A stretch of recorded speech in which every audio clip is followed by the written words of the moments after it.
네, 불사조의 귀환이라고 하죠. 이번 새누리당 전당대회를 통해 당 지도부 입성에 성공한 이인재 최고위원의 이야기입니다. 네, 어떤 계파의 지원도 없이 당당히 최고위원에 선출된 이인재 최고위원 오늘 함께 모시고 전국 현안에 대한 이야기 나눠보겠습니다. 어서 오세요. 안녕하세요. 예, 반갑습니다. 네, 먼저 최고위원 당선을 축하드리겠습니다. 예, 좀 늦었죠?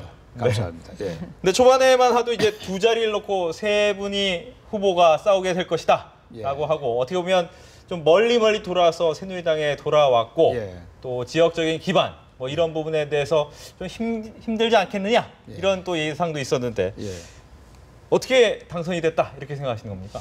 저는 뭐 처음부터 그 지도부 입성 여부는 사실 제 절실한 목표가 아니었고요. 네. 이 우리 새누리당부터 어떻게 하면 혁신하고 새로운 정책 정당으로 개조할 수 있을까? 그 메시지를 제가 당원과 국민들한테 좀 던져야 되겠다. 이런 그 아주 절실한 생각 때문에 출마했던 것이고요. 저는 뭐 워낙 한 15년 넘게 있다가 이제 들어왔기 때문에 당내에 아무 새도 없고 조직도 없지 않습니까? 그런데 하여튼 이번에 제가 지도부에 그래도 들어갈 수 있도록 허락해 주신 데 대해서 모두에게 감사드릴 뿐입니다. 당대표도 그렇고 이번에 뽑히신 선출된 그 최고위원들 몇 면을 보면 비박이 주류를 이루고 있는데 이번 전당대회에서 표출된 당심이 뭐라고 생각하십니까? 저는 뭐 친박 비박 뭐 의미가 없다고 생각합니다. 왜냐하면은 정당이라는 것은 어떤 가치나 또 어떤 방법 이런 걸 놓고 일을 하면서 서로 견해가 다르고 또 좀 뭐 우파다 좌파다 진보다 뭐 이런 그 파벌이 있을 수가 있는데요. 이제 친박이냐 아니냐 하는 거는 대통령하고 누가 가깝냐 뭐냐 이런 이야기 아닙니까? 근데 그거는 참 무슨 의미가 있겠어요. 뭐 대통령 이미 당선되셨는데 모두 다 힘을 합한 거 아닙니까? 경선할 때에는 뭐 그런 구분이 있을 수 있겠지만은 후보가 되신 다음에는 다 땀을 흘려서 대통령 당선시키는데 이제 하나가 됐고요. 지금 어떻게 하면 당을 더 잘 혁신해서 국민들한테 많은 지지를 받고 그래야만 대통령 국정 운영도 안정적으로 뒷받침이 가능하지 않습니까? 박근혜 대통령 성공도 뒷받침할 수 있고요. 그걸 잘 하는 사람이 대통령을 도와드리는 것이지 내가 대통령하고 가까우니까 내가 대통령 지켜야 되겠다. 다른 사람 가까이 오지 말아라. 이건 참 곤란한 이야기죠. 저는 그거는 이제 없는 것이고요. 지금부터 어떻게 당을 혁신하고 어떻게 국민들이 원하는 일을 우리가 효율적으로 잘 해낼 수 있느냐 이 일을 가지고 이야기해야 됩니다. 즉 그럼 당청 관계는 삐걱거리지 않고 매끄럽게 잘 갈 거라고 예상을 하시는 겁니까? 저는 아주 역동적으로 이제 정상 궤도로 진입할 거라고 생각합니다. 왜냐하면 대통령께서는 한편으로는 이제 관료 집단인 정부의 수반이시지만 한편으로는 정치 집단인 새누리당의 최고 지도자이십니다. 그래서 정책을 만들고 새로 설계하고 또 정치 문제를 풀고 갈등이나 이런 거는 이제 당하고 함께 손을 잡고 일을 풀어내셔야 됩니다. 그러니까 대통령을 모시고 우리 당이 그런 정치 문제, 정책 문제 이거를 풀어나가는 아주 역동적인 관계로 잘 발전이 될 겁니다. 이제 김무성 대표 같은 경우에는 뭐 원조 친박이다 이렇게 이야기는 하셨지만 당내에서는 이제 비박 또 비주류의 대표가 됐는데 문제는 그러니까 서청원 의원 같은 경우에는 이제 요양 때문에 강원도에 또 가 계시고 이제 바로 오시겠죠. 이 부분 때문에 그럼 그동안 뭐 선거 운동 기간 동안 좀 갈등의 골이 깊어졌는데 잘 봉합이 되겠습니까?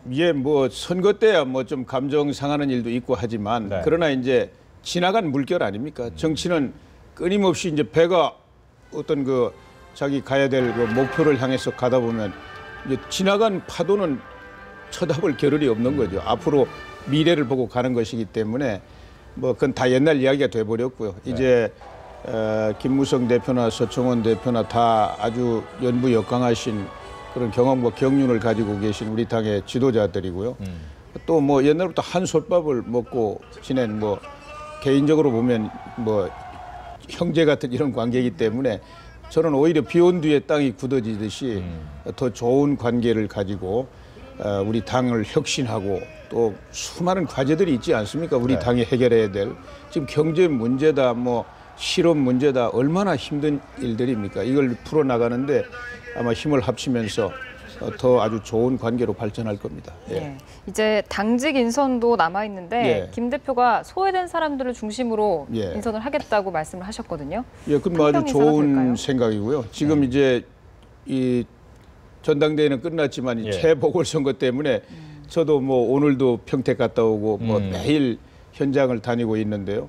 아직 구체적인 인선이라든지 당직 인선이라든지 또 이 혁신 계획 같은 걸 아직 세우지 못하고 있습니다.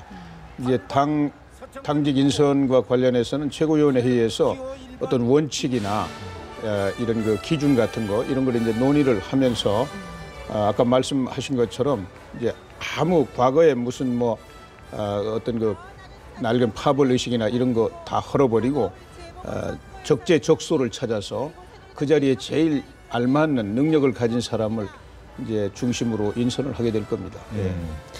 이제 뭐 인선 얘기를 나왔으니 박근혜 정부 2기 예. 인선에 대해서도 여러 가지 이야기가 많습니다. 예. 또 정치인을 황우여 전 대표를 또 어떻게 보면 다시 예. 정부 쪽으로 가져가면서 이 부분이 또 얘기가 되던데 이런 부분은 잘했다고 보시는지요?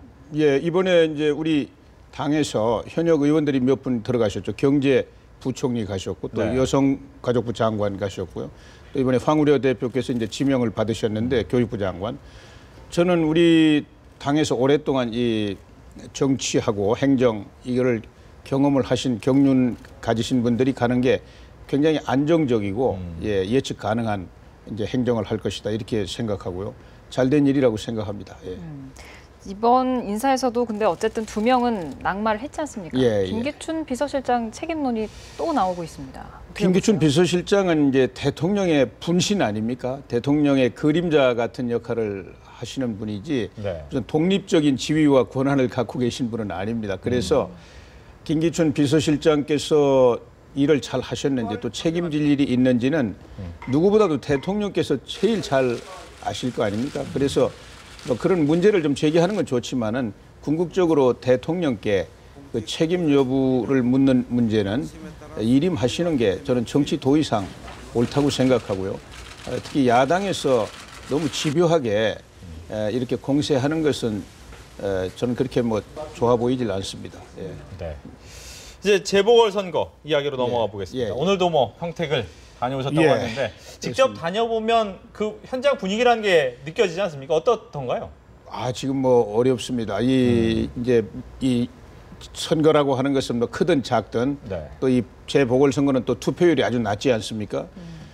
그렇기 때문에 더더욱 그 민심의 깊이를 잘 읽기가 어렵고요.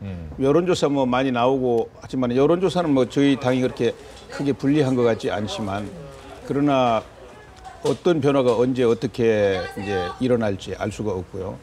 굉장히 저희 지도부는 지금 노심초사하면서 최선을 다하고 있습니다. 네.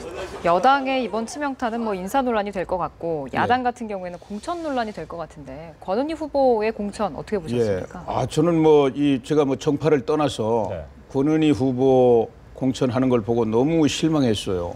왜냐하면은 경찰은 아주 고도의 정치적 중립성이 요구되는 영역 아닙니까? 그리고 이제 지금도 뭐 16만 명 경찰관들이 국민의 생명과 안전을 지키기 위해서 아주 힘들게 일하고 계시는데요. 작년 1년 내내 그 무슨 국정원 댓글 사건인가 그 정쟁이 계속됐는데 그 정쟁의 한 중심에 떠올랐던 분 아닙니까? 그러면서 자기 상관인 서울경찰청장이 자기한테 압력을 가했다 이렇게 폭로를 했어요. 이게 보통 문제가 아니지 않습니까? 그런데 결과적으로 그 서울경찰청장이 1심, 2심에서 다 무죄를 받았는데요. 그게 다 그분이 그 폭로한 내용이 객관적인 사실과 맞지 않는다는 거예요. 그래서 이제 대법원에서 무죄 확정 판결 나오는 거는 시간 문제인데 그러면은 위증 문제가 이제 문제가 안 될 수가 없어요. 형사 문제가 안 될 수가 없습니다. 근데 그런 분을 옷 벗자마자 바로 갖다 공천만 하면 당선된다고 하는 지역에 공천을 했거든요. 그런데 이거는 우선 첫째 국민들이 볼 때 경찰관을 저렇게 하면 되겠는가? 이거 굉장히 국민들에 대한 그 정서, 믿음을 고려하지 않고 한 공천 같고요. 두 번째는 우리 경찰 조직의 명예를 너무 상처를 준 거예요. 저는 지금은 뭐 어떻게 할 수가 없는 시점이지만은 시간만 있다면은 지금이라도 사실은 야당이 그 원상 복구하는 게 좋다고 생각하는데 정말 잘못된 일입니다. 예. 네.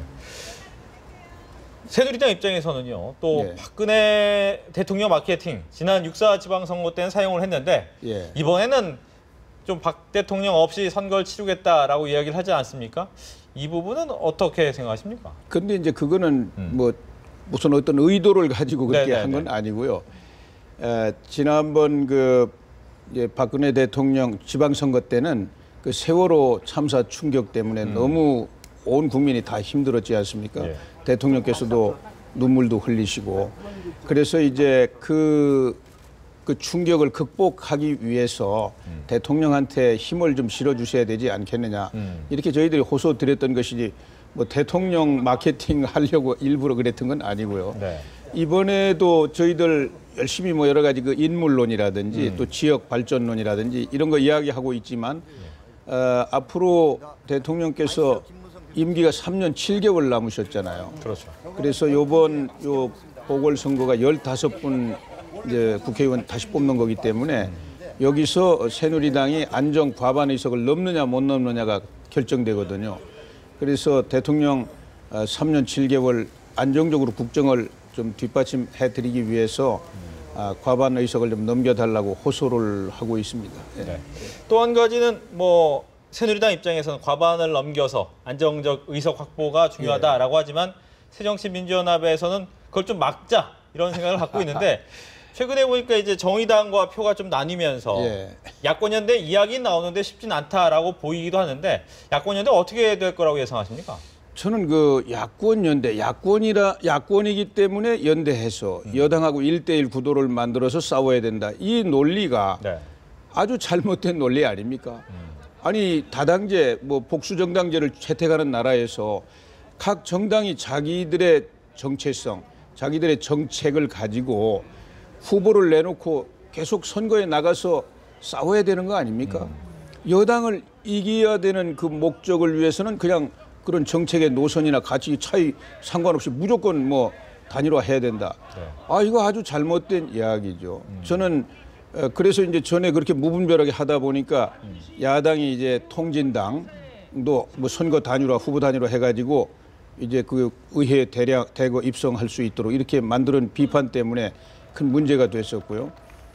이번에는 저는 이제 각 정당마다 자기 정체성을 가지고 선거에 나서는 그것이 오히려 정상이고 온당한 일이다 이렇게 생각합니다. 예.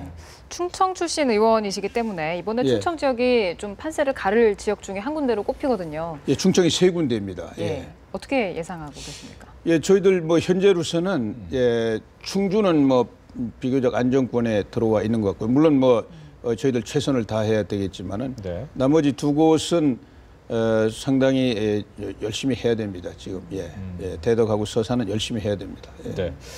어떻게 보면 지금 6.4 지방선거에서도 광역단체장에서 다 내줬는데 이번에도 세 군데 중에 두 곳 열심히 해야 된다 그러면 어떻게 됩니까 이거? 예, 하여튼 저희들 뭐 이제 최선을 다하면은 뭐 네. 좋은 결과도 있을 수 있지만 그러나 정말 국민의 마음은 항상 두렵지 않습니까? 네. 저희들이 정말 진정성을 가지고 어떻게 하든지 박근혜 대통령 안정적으로 정권 국정 운영하시면서 경제부터 살려내야 되겠다. 네. 그리고 지역 발전을 위해서 저희들이 더 열심히 뒷받침을 해드리겠다. 이렇게 지금 유권자들에게 열심히 호소하고 있습니다. 예. 네, 이번에 선거가 참 쉽지 않을 거라고 여야 다 좀 엄살을 부리고 있는 것 같은데 이인재 의원께서 생각하시는 어떤 목표, 바람직한 목표는 어느 정도 몇 석이라고 생각하세요? 예, 저희들 이제 15석 가운데 원래 새누리당 의석이 9석입니다. 예. 9석인데 그 9석만이라도 좀 국민들께서 허락을 해주시면 너무 저희들 아주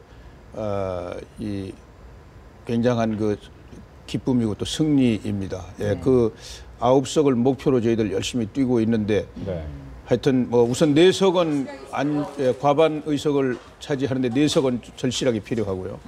하여튼 최선을 다하고 있습니다. 예. 저희가 충청 지역을 하나 더 질문을 드리면 예. 뭐 우리나라를 뭐 지역 구도로 나누면 좀 그렇지만 과거에 이제 충청을 대표하는 당이 있었습니다. 그 당을 좀 어떻게 보면 많은 충청 인들이 좀 믿음을 주고 있었는데 예. 어떻게 보면 새누리당하고 지금 합당이 되면서 과연 새누리당한테 그만큼 지지를 보내지 않는 이유는 어디에 있을까라고 좀 되묻고 싶습니다. 예, 이제 지역 정당 시대는 사라져야 되고요. 예, 우리 충청을 기반으로 했던 정당은 보수 우파라는 점에서 새누리당하고 정체성이 다르지 않습니다. 그래서 이제 일단 지난 대선을 전후해서 이제 통합을 하게 됐는데 자연스러운 흐름이라고 생각하고요. 이제 새누리당과 새민연 약칭을 정확하게 제가 부르기가 그래서 예. 새정치민주연합이죠. 이 두 당 안에 잔존해 있는 지역주의 이것을 이제 완화하고 두 당이 정책 정당으로 빨리 개조가 돼야 됩니다. 그러면은 이제 이 지역주의는 힘을 못 쓰게 되는 거죠. 예. 그러면은 이제 누가 더 경제 정책을 잘하느냐, 복지 정책 잘하느냐, 농업 정책 잘하느냐, 노동 정책 잘하느냐 이런 걸 가지고 우리 사회 이제 각계각층의 국민들의 지지를 확보해 나가는 거니까요. 네. 지역을 가지고 선거 때만 되면 감정 싸움을 붙여가지고 정치적인 이득을 보려는 이런 낡은 정치 행태는 이제 역사 속으로 사라져야 되지 않겠습니까? 예. 네. 뭐 일부 이제 충청 지역의 인구가 늘어나기 때문에 앞으로 추후 이 지역의 국회의원 수도 늘어야 된다 이런 얘기도 있던데요. 뭐 그건 당연한 이야기죠. 왜냐하면 유권자의 등가성이 확보돼야 되기 때문에 그것은 뭐 당연한 이야기입니다. 예, 충청권 지금도 굉장히 홀대받고 있죠. 인구수에 비해서 영남이나 호남보다도 의석수가 많이 적습니다. 이건 이제 형평성을 구축을 해야 되겠고요. 앞으로 하여튼 충청권이 이제 경제적으로 인구나 여러 가지 커지기 때문에 이 지역주의를 완화하고 극복하는데 충청권이 큰 역할을 할 수 있을 것으로 확신합니다. 그럼 이번 선거 운동하시면서 충청 지역도 자주 내려가십니까? 예, 지금 계속 다니고 있습니다. 아, 예, 그러시군요. 예. 뭐 다음 질문은 이제 남북 관계 얘기로 좀 넘어가 예. 보도록 하겠습니다. 북한에 관련돼서 그동안 많은 통일 예. 이야기를 해 오셨기 때문에 예, 예. 보니까 북한이 갑자기 인원수를 늘려서 보내겠다 아시안 게임에 이건 어떻게 받아들이십니까? 예, 이제 뭐 북한이 군사적으로 계속해서 도발을 하고 있지 않습니까? 네. 뭐 미사일을 쏘고 뭐 4차 핵실험 위협을 하고요. 그런데 이제 한편으로는 이제 이런 평화 공세를 또 취하고 있는데 저희는 뭐 하여튼 이 위협에 대해서는 아주 빈틈없이 치밀하게 잘 대처를 하면서 북한의 본질적인 변화를 이끌어내기 위한 그런 평화적인 노력은 또 계속해야 된다고 생각합니다. 그래서 평양이 어떤 의도를 가지고 네. 이번에 그 선수단과 응원단을 대규모로 보내겠다 이렇게 말하는지는 모르겠지만 그러나 저희들은 긍정적으로 조심스럽게 잘 협상을 해서 받아들이는 게 좋다고 생각합니다. 예. 조금 무리한 요구를 해오더라도 융통성을 발휘하는 게 낫다고 보시는 건가요? 예, 지금 아마 1차 그 접촉에서는 여러 가지 이제 결렬이 됐는데요. 아마 조만간 또 2차 접촉이 있을 것으로 생각합니다. 그런데 북한이 어느 정도 그래도 합리적인 주장을 해와야 되는데 네. 뭐 아직 구체적으로 협상 과정이 진행된 내용은 아니지만 과거에 뭐 부산이든가요? 그때도 예를 생각하면은 이제 고려 뭡니까 북한 항공기 그 가지고 이제 선수단이나 응원단을 이렇게 보내고 또 자기들이 갖다 대놓은 그 만경봉호 거기서 숙식을 하면서 네. 그 교통비라든지 또 숙박료를 다 그냥 돈을 내놔라 이런 것은 맞지 않죠. 만일 우리 칼기를 보내가지고 전세기를 보내가지고 뭐 데려온다. 그러면 그 경비 같은 건 우리가 뭐 이제 협상을 해서 지출할 수도 있겠고 또 우리 숙소에서 잠을 잤다. 네. 그러면 뭐 우리가 그 숙박료도 좀 할 수가 있겠는데 자기들 비행기하고 자기들 배에서 이렇게 이용을 하면서 그 비용을 달라고 한다면 그런 것은 좀 예의상 여러 가지 논의가 더 진행이 돼야 된다고 생각합니다. 네. 이제 어떻게 보면 북한이라는 곳이 항상 항상성을 갖지 않고 왔다 갔다 하는 면이 없지 않아 있었는데 최근 김정은 체제 이후에서 그 부분이 좀 더 심해졌어요. 평화 공세하다가 미사일 쏘고 미사일 쏘다가 평화 공세하고 이 부분은 왜 이렇다고 생각하십니까? 이제 북한 여러 가지 정치, 경제 또 사회 그 정세가 불안정하다는 걸 반증하는 거라고 생각합니다. 그만큼 체제가 자꾸 고립되고 이렇게 폐쇄적으로 가다 보니까 불안정해지고요. 그래서 밖으로 나타나는 행동도 이렇게 예측 가능하지 않고 또 일관성도 많이 상실되고요. 그럴수록 우리가 아주 조심스럽게 잘 대처해야 하는 게 중요하다고 생각하죠. 네. 이렇게 항상성이 없기 때문에 이번에 인천 아시안 게임 만약에 협상을 잘 해서 잘 치러진다고 하더라도 그 다음에 좀 대화가 이어지고 분위기가 좋아진다고 보장을 할 수가 있을까요? 뭐 그러나 뭐 그 뒤에 일이 어떻게 진행이 되든 북한 선수단과 응원단이 인천에 온다는 것은 긍정적인 일 아닙니까? 예, 저는 뭐 이제 아까 이야기한 그런 여러 가지 최소한의 그 예의를 갖춘 이런 협상을 통해서 그 문제는 우리 뭐 남북 협력 기금도 있고 그러니까 그런 걸 잘 활용하면서 정말 서로가 이 말하자면 잘 납득할 수 있는 이런 선에서 북한의 선수단과 응원단이 여기 와서 인천 아시안 게임을 성공적으로 치르는데 기여를 한다면 뭐 나쁘지 않다고 생각합니다. 네. 끝으로 한 가지만 더 질문드리면 세월호 특별법 뭐 24일까지 만들겠다라고 하고 TF팀이 이제 만들어지지 않았습니까? 근데 문제는 이제 수사권을 주느냐 안 주느냐 이게 가장 큰 건데 아마 법 쪽에 좀 몸을 담아셨기 때문에 이 부분 어떻게 좀 생각하시는지요? 예, 그 부분은 지금 이제 야당이 너무 정치 공세로 이렇게 나오는 것 같아요. 이제 세월호 특별법은 이제 세월호 피해 유가족들 그 보상 문제를 신속하게 처리를 하고 이제 정부가 나중에 뭐 그 구원팝니까? 이쪽 이제 재산에서 구상권을 행사하도록 이렇게 하는 것이고 왜냐하면 그 유가족들 지금 그 가뜩이나 얼마나 슬프십니까? 그런데 뭐 보상 문제, 배상 문제 이런 거 가지고 이렇게 시간 끄는 것도 또 안 되잖아요. 그 문제하고 그다음에 진상을 조사해서 꼭 처벌해야 될 사람들은 다 처벌해야 되겠다. 그것이 이제 다시 이런 사건 사고가 발생하지 않도록 방지하는 일도 되고요. 그런데 이제 그러기 위해서 이제 진상 조사 거기서 진실 조사를 해야 되겠는데 수사권과 기소권을 그 위원회에 달라고 하는 것은 이건 도저히 우리 헌법상 맞지를 않습니다. 그건 뭐 사법권의 독립이라든지 이 검찰권 수사하고 기소하는 거는 준사법권이거든요. 그리고 그거는 뭐 여러 가지 법치주의라든지 이런 우리 사법 행정 체계 완전히 그 뚝을 무너뜨리는 일이기 때문에 우리 헌정사상 반민특위에 한 번 그런 일이 있었는데요. 그러나 그거는 뭐 반민특위는 그때 친일파를 숙청하기 위해서 불가피하게 처음 하려고 했는데 그것도 실패하지 않았습니까? 이 한 번도 이런 예가 없고요. 그래서 조사위원회 조사권은 강화를 해주고 조사를 했는데 어느 분야에 말하자면 범죄 혐의가 있는 것 같은데 왜 지금 검찰에서 그 분야는 수사해서 기소를 하지 않느냐.